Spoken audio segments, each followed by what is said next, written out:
This is the evening news for Thursday, November 13, 2014. I'm Michael Young. Thanks for joining us. Making the headlines tonight. Ramatar shuns opposition's threats during prorogation period. Granger meets diplomats. AFC trashes internal party democracy. ExxonMobil to begin exploration in 2015. And APNU's racial attacks on foreign investment condemned. It's now time for the news in detail. Let's tell you first that in retaliation to the prorogation of Parliament, the opposition resorted to threats saying that it will not honor local, regional or international agreements signed during this period. But President Donald Ramatar said his government will not be intimidated. Details in this Svetlana Marshall report.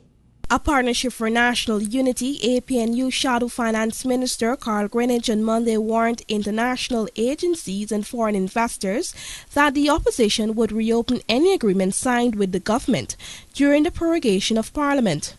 Last evening, President Donald Ramatar had this to say when he was approached by the press on the matter. President, Mr. Greenidge has cautioned you against signing deals during this prorogation period. How do you respond to that? I am the government. Mr. Greenidge is not. On Monday, President Ramatar prorogued Parliament in response to an attempt by APNU and the Alliance for Change to dissolve the Parliament and bring down the government.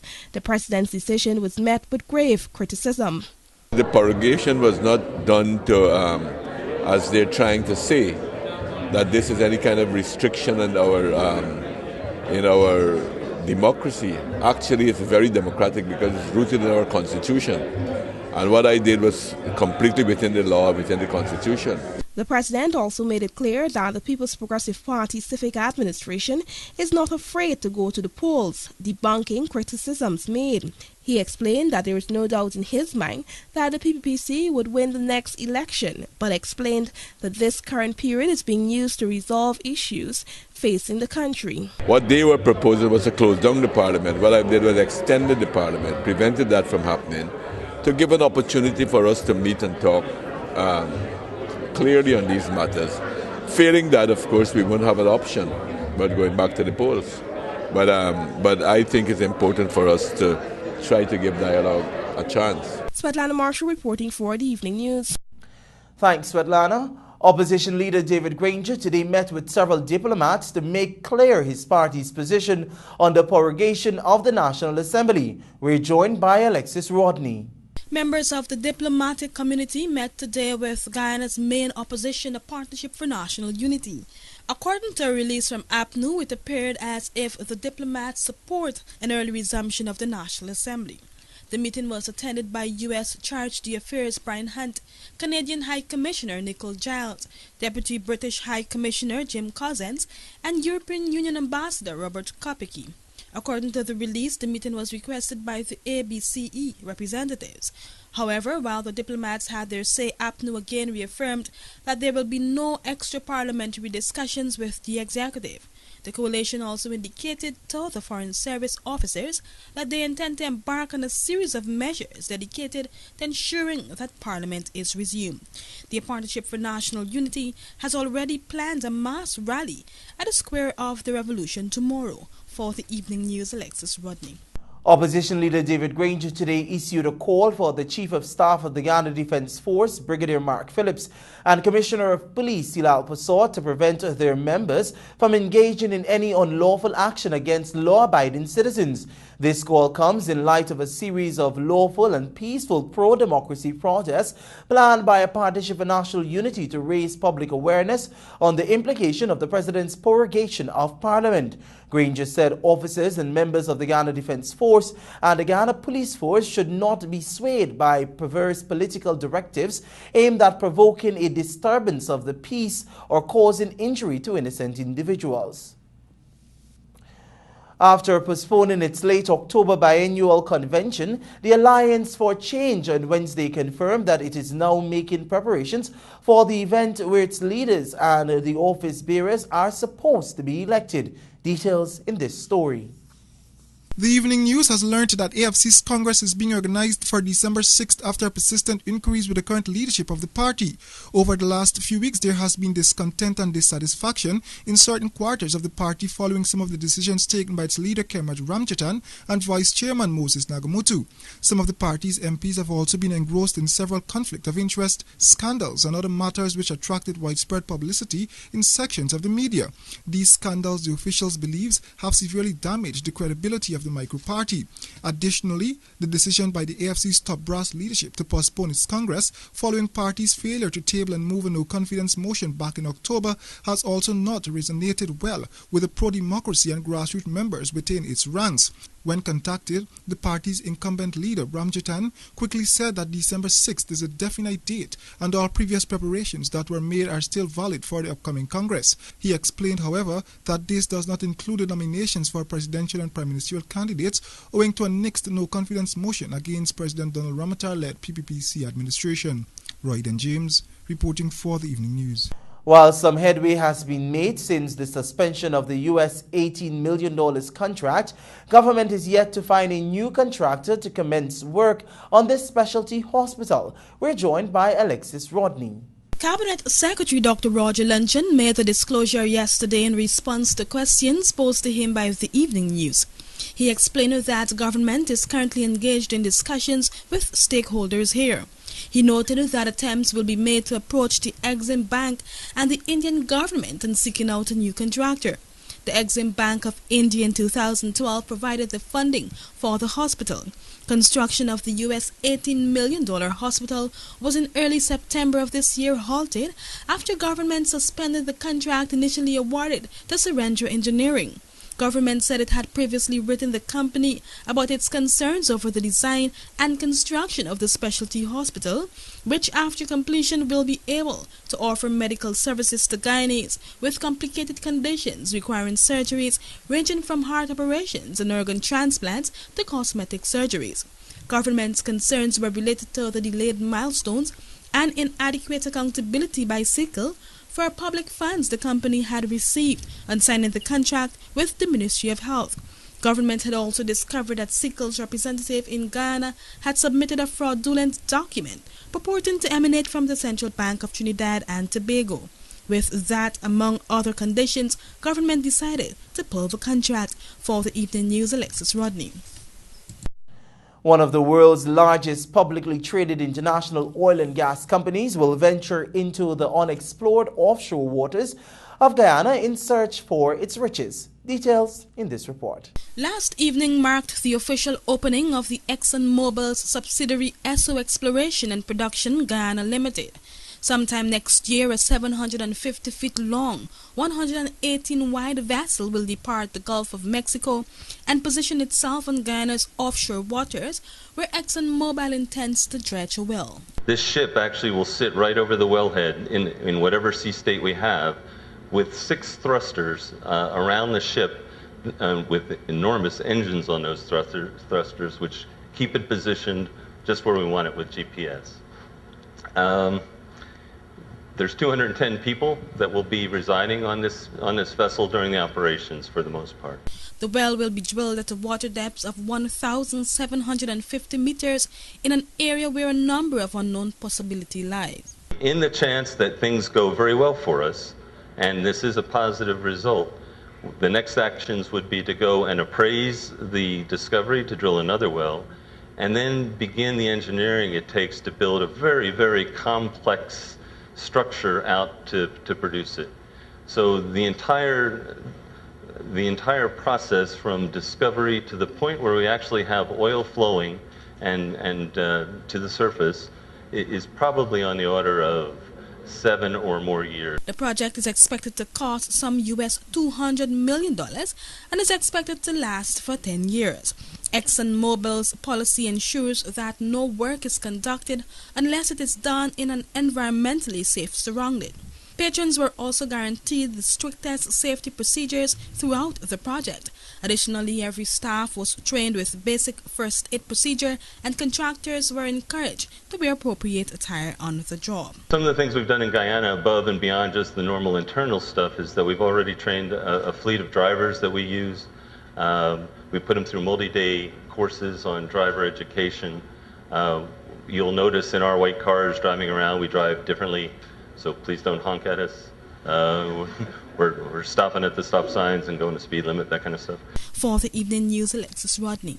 Minister of Natural Resources and the Environment Robert Persaud announced that the Cabinet has approved an oil and gas policy for Guyana. This announcement was made at the official opening of ExxonMobil subsidiary Esso Exploration last evening at the Pegasus Hotel, with a vision to develop Guyana into an oil and gas sector and national upstream oil and gas policy with the help of the Commonwealth Secretariat was approved by the Cabinet.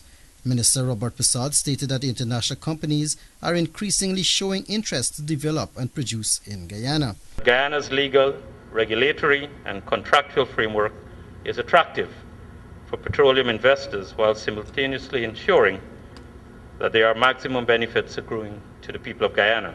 On that note, the minister said Guyana's offshore waters have potential for more than 15.2 billion barrels of oil. The minister indicated that this venture will be driven by the private sector and promised to engage stakeholders at the finalization of said documents.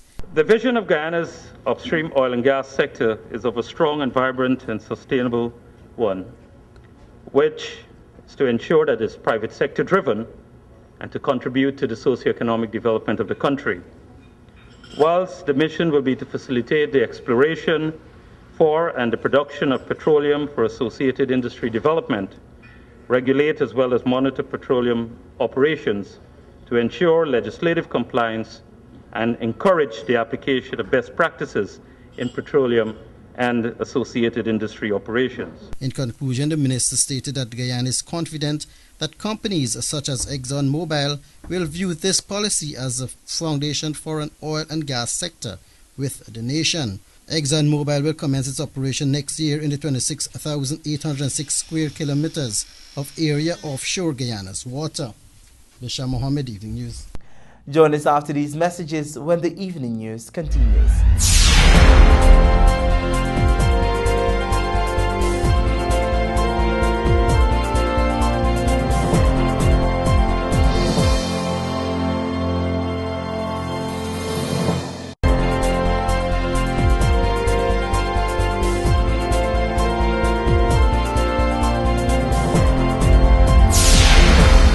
Welcome back, I'm Michael Young and you're tuned to the Evening News.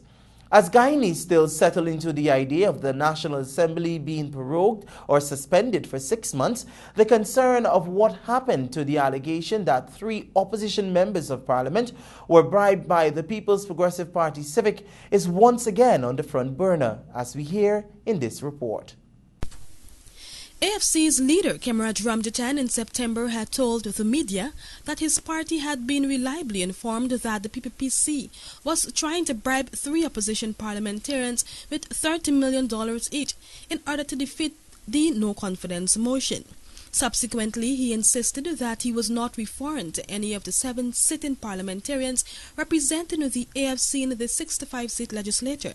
But given the recent developments in the National Assembly, where President Donald Ramotar had resorted to the use of his constitutional right and prorogued the National Assembly for 6 months, effectively nixing the no-confidence motion and raising a lot of questions about the candor of Ramjatan's statement. Attorney General Anil Nandlal says the nation will not judge the veracity of Ramjatan's statement by the unfolding recent events.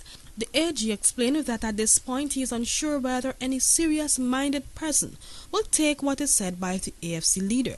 APNU leader David Granger had dismissed the allegations being peddled that the PPPC administration is attempting to buy out opposition MPs ahead of the debate on the no-confidence motion.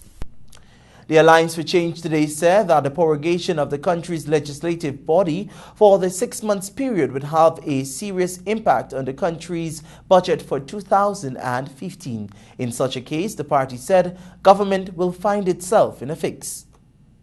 Executive member and treasurer of the AFC, Dominic Gaskins, said that the party is concerned since the Constitution does not provide any specific measures to deal with prorogation of Parliament as it relates to finances. However, it maintained that the party will not be led into any consultations, not even for the budget. We're going to disapprove the whole budget, buddy. That's the position, no confidence. How can you give a government that you have no confidence in $200 billion to spend? Isn't that sort of, You expect of the Alliance for Change no support for that budget, which is tantamount to a no confidence motion.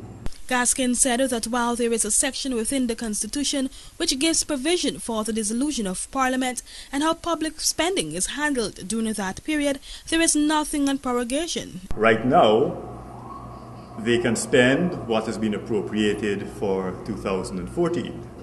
Come next year, they can only spend in accordance with the rules governing spending during the first 90 days or 120 days if you add the additional month from the tabling of the budget to the actual approval of the budget. After the end of April, Gaskins explained that there is no provision for spending with or without prorogation unless a budget is approved. According to him, President Donald Ramotar will have to reconvene the National Assembly in time to allow it to discuss the budget because he cannot continue without it. He said otherwise Parliament would have to be dissolved. For the Evening News, Alexis Rodney. Health Minister Dr. Berry Ramsaran has condemned the Partnership for National Unity and its Shadow Finance Minister Carl Greenidge for launching a scratching attack on foreign investment on Monday. Details in this report. Ramsaran said recent pronouncements made by Greenidge in Parliament Building can never augur well for investment, noting that what it did in actuality was send the wrong message to foreign investors. On Monday, during a parliamentary opposition meeting hosted by Speaker of the House Raphael Trotman, Greenidge launched a brazen attack against foreign investment. This could very well send the wrong message, not only to foreign investors, but to Guyanese who want to come back and invest. And incidentally, that's another success story. More and more Guyanese from the diaspora are coming back and resettling here and bringing their wealth that they were generated overseas. So that is definitely a threat, and that is why the Guyanese people, especially those who might have found some favor or some liking for the AFC and the opposition party, need to say enough is enough, need to take pause to reflect on the fact that their parties are doing damage to the investment climate in Guyana. He opined that effectively, Greenidge has managed to leave Guyanese men and women who would seek to invest in foreign countries open for attacks, as he has attacked foreign investors.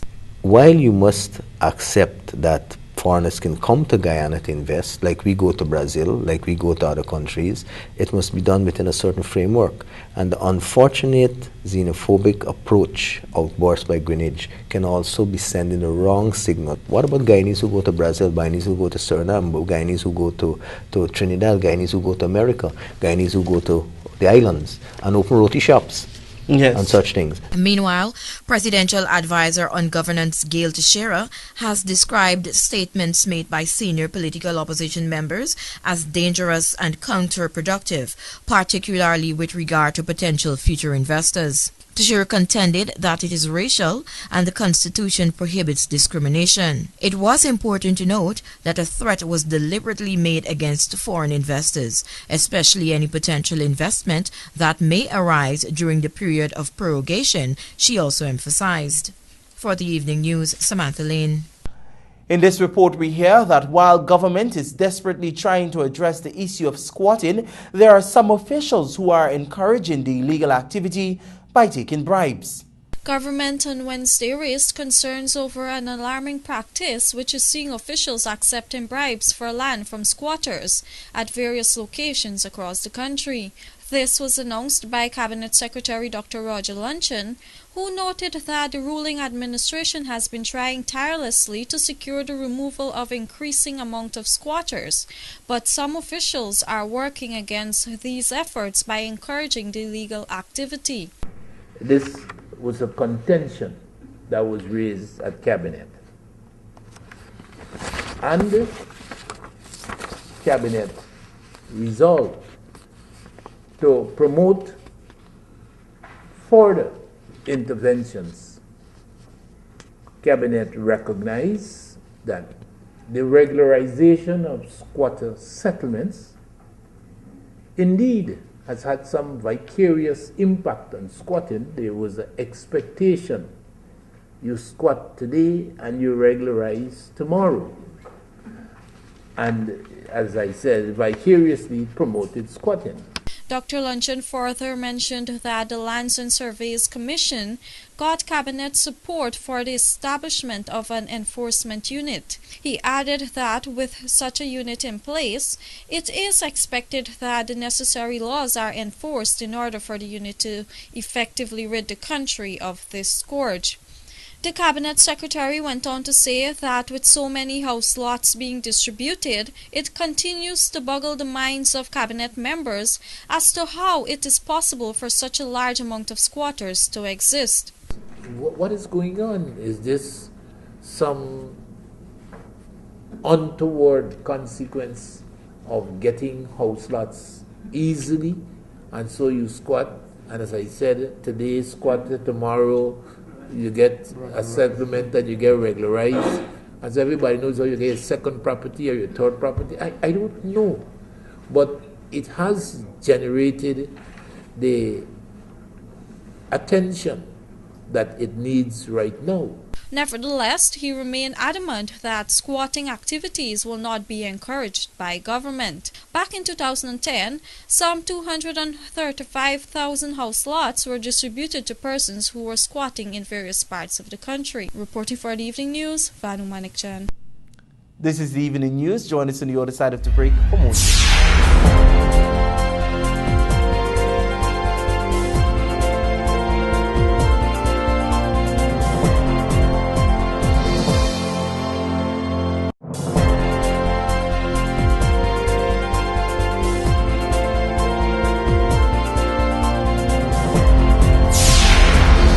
Thanks for staying with us. Enrique Couchman will soon be opening the doors to a language institute aimed at developing stronger ties between persons speaking English and Portuguese. Details in this report. The International Language Institute, located at the corner of Laluni and Newmarket Streets, Georgetown, will have its grand opening on December 5.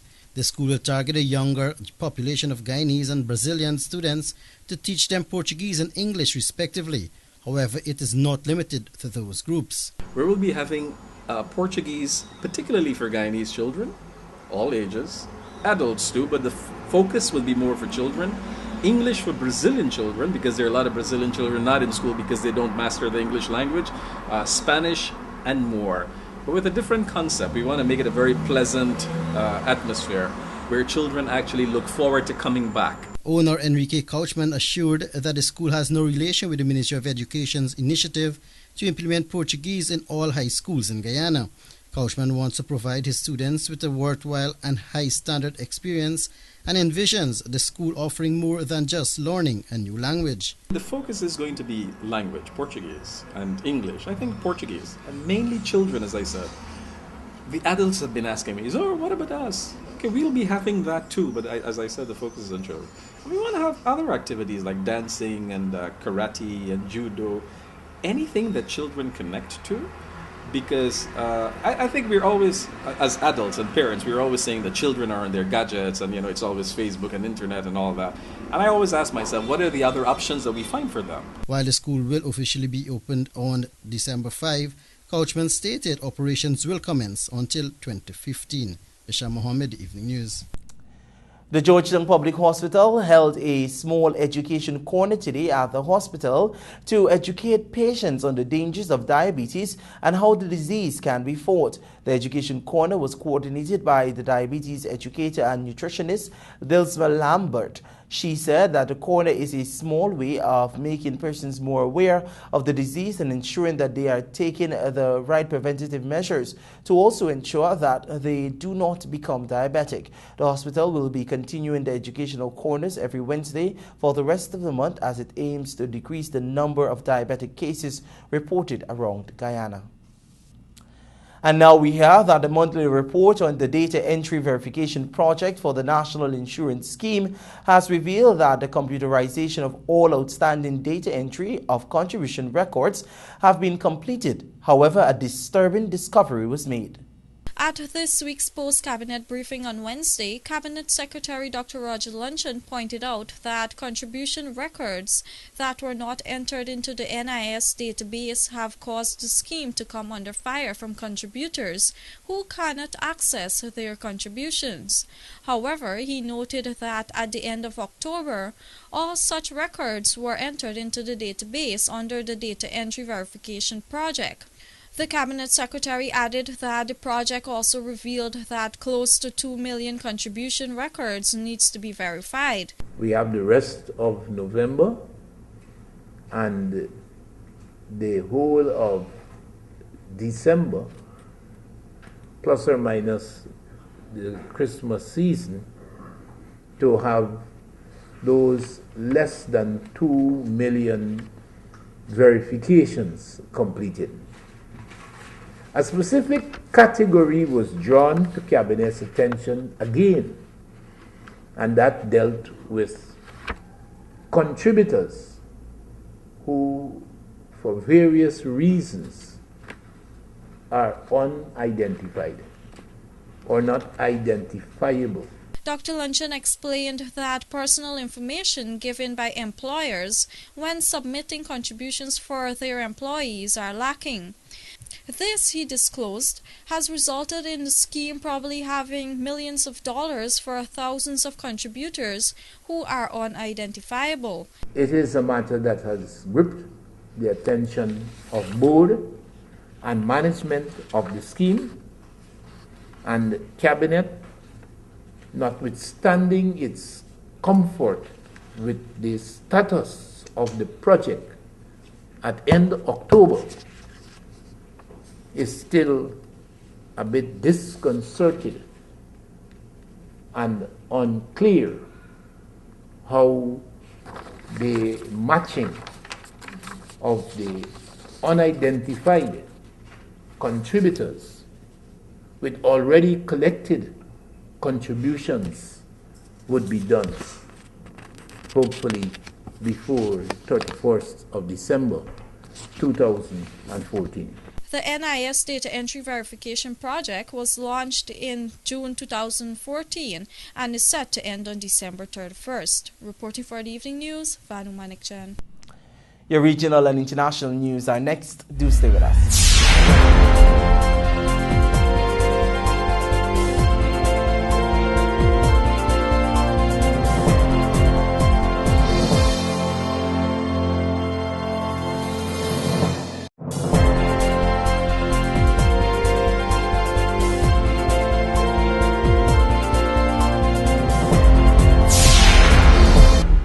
Welcome back. Thanks for staying with the Evening News.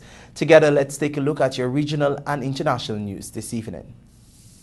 A student was killed and 2 others injured following an attack by armed men in the southern parish of St. Elizabeth late Tuesday in Jamaica. The student has been identified as Shamar Blackwood, 16, of Mogotti High School in the parish. According to reports, the boy was shot in the head during a rampage by gunmen in the mountainous Pisgard Huntley Castle area of northwest St. Elizabeth. Jamaica police report that shortly after 10 p.m., 6 men armed entered a house in the community in the parish. Shortly after, the same armed assailants entered a restaurant, robbing patrons of cash, jewelry and cellular phones, reportedly firing several shots before leaving. However, no one was injured in the incident. Now, internationally, the Islamic State has released an audio tape it says was recorded by its leader Abu Bakr al-Baghdadi just days after reports that he had been killed or injured.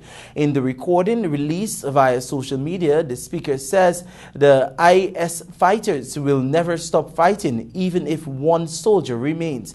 BBC analysts say that the message is probably intended to counter the claim that Baghdadi had been killed. The IS fighter was said to have been caught in a U.S.-led airstrike near the Iraqi city of Mosul last week. It's now time for a look at your bridge reports. The Demerara Harbour Bridge will be closed on Friday, November 14 at 11 hours for a period of 1.5 hours. The Berbice River Bridge is expected to be closed from 10 hours to 5 on Friday, November 14, 2014 for a period of 1.5 hours. Join us after these messages for your sport news.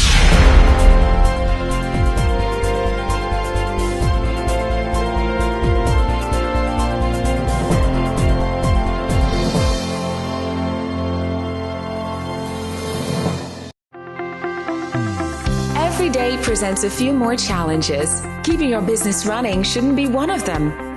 That's why we work every day towards ensuring your overall satisfaction. With over 100 skilled technicians and engineers equipped with the tools and skills to help you do more.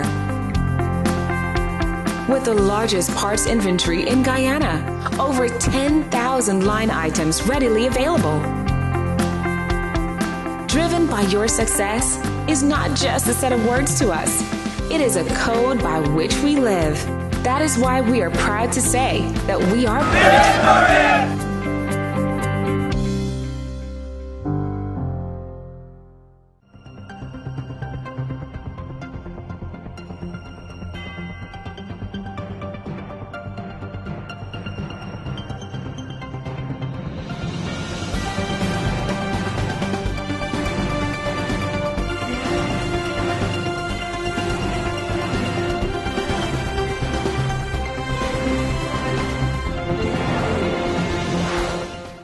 Welcome back to the evening news. Let's take a look at your sport headlines this evening.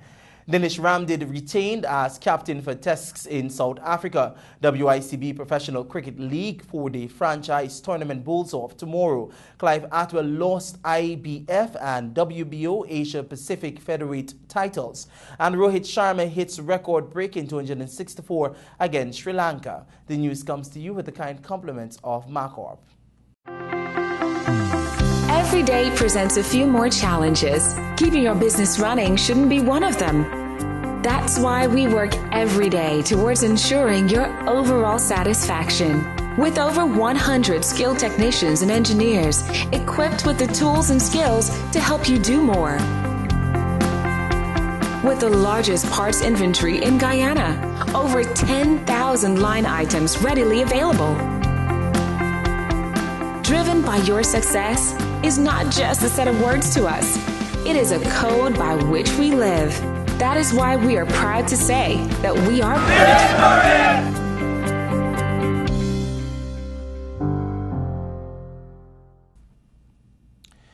Dinesh Ramdin has been retained as captain of a full-strength West Indies Test squad for their upcoming tour of South Africa, but the players have been given a deadline of November 18 to sign tour contracts. The squad is the first to be named since West Indies due to a pay dispute between the players, the WICB and the West Indies Players Association.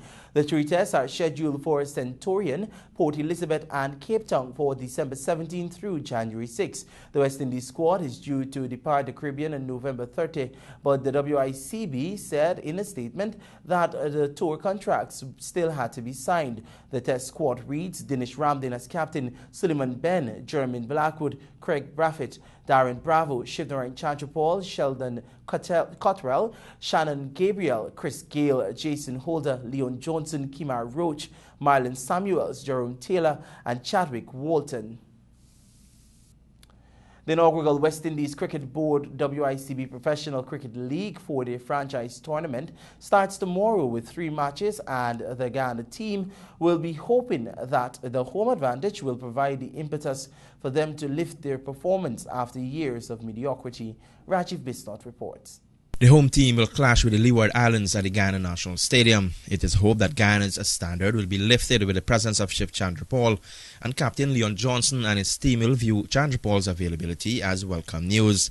Johnson, who joined Chandrapal as the 2 Guyanese in the West Indies Test squad to tour South Africa next month, said at the conclusion of the squad net session on Thursday that the team's preparations ahead of the tournament were good, adding that each player is looking forward to put up a good show against the Leeward Islands. There's a good mood in the camp. As you said, we've been doing a lot of training recently. The guys are fit and ready. It's nice to have the services of 6 of our test players, so we're just looking forward to putting in a good show against Leeward Islands. It's always an advantage to be playing in Guyana. Well, a lot of people don't come to the stadium, so we don't really get the support of the crowd, but the conditions here are very tough to play cricket on. So teams coming from like the Windward Islands and Barbados and the Leeward Islands, where they're accustomed to the ball coming on a bit more, it's a bit tough for them to come and adjust after 1 or 2 days of practice here. The 2 teams have played each other on 35 occasions previously, with the Leeward Islands holding a 10-9 advantage. However, Johnson further stressed that the game is not so much of a revenge, but rather about going out and playing good cricket. Yeah, it's not so much about revenge. I mean, it's going out and play good cricket. As you said, they won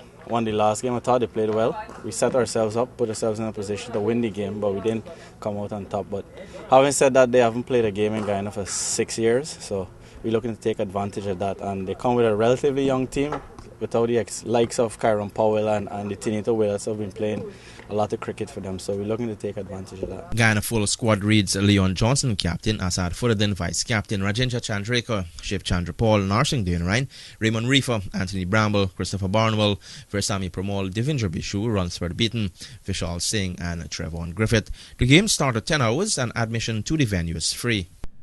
Thanks, Rajiv. Clive the Punisher Atwell succumbed by a 10th round knockout to Australia Puliges Kai McKenzie when the two faced off for the International Boxing Federation and World Boxing Organization Asia Pacific Super Featherweight titles at the Hisense Arena, Melbourne, Victoria, Australia early Wednesday morning. The fight ended 1 minute 11 seconds in the 10th round when the referee jumped in and waved off the proceedings without even bothering to institute the mandatory 8 count.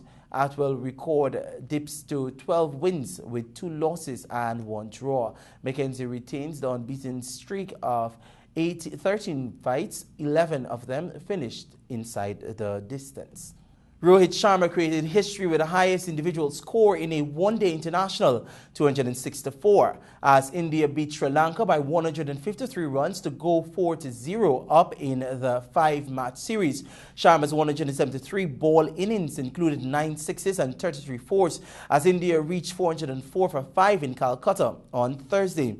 In reply, Angelo Matthews top scored with 75 as the tourists were 251 all out in 43.1 overs to slump to their 4th successive loss with 1 match left to play. Sharma's total beat the previous world record of 219 made by fellow Indian Virendra Sehwag against West Indies in 2011, while he also became the only man to score 2 double centuries in ODIs after he hit 209 last year against Australia in Bangalore. Sehwag and the former teammate Sachin Tendulkar are the only other players to reach 200 in ODIs.